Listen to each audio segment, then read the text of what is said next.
নমস্কার সকলকে।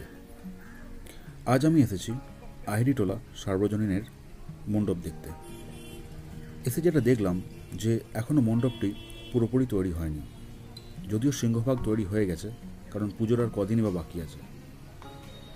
সমস্ত কারিগররা তারা তাদের কাজে কর্মতৎপর, কারণ আর কিছুদিন বাদেই মায়ের বোধন।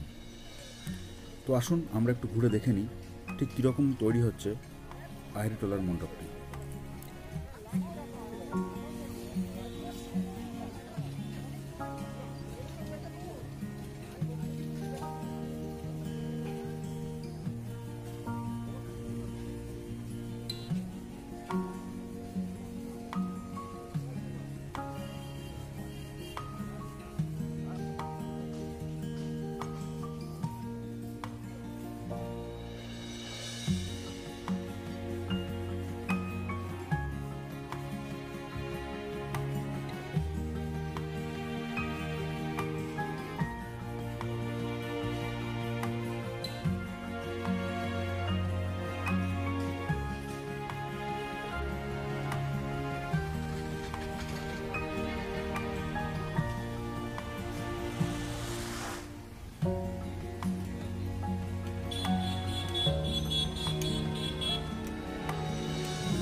প্যান্ডেলের কাজ যেহেতু পুরোপুরি শেষ হয়নি, তাই জন্য আমাদের ভেতরে ঢুকে মণ্ডপের ছবি তোলার অনুমতি ছিল না।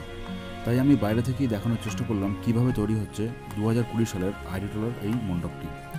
তো এই ভিডিওটি যদি ভালো লেগে থাকে তাহলে আমার একটাই অনুরোধ আপনাদের কাছে, যে দয়া করে চ্যানেলটিকে সাবস্ক্রাইব করে দেবেন। তাহলে আমি পরবর্তীকালে আরও অন্য ভিডিও বানাতে অবশ্যই অনুপ্রাণিত হব এবং আরও অন্য মণ্ডপের ছবি অবশ্যই আনবো। দেখতে থাকুন এবং চ্যানেলটিকে সাবস্ক্রাইব করে দিন। ধন্যবাদ সবাইকে।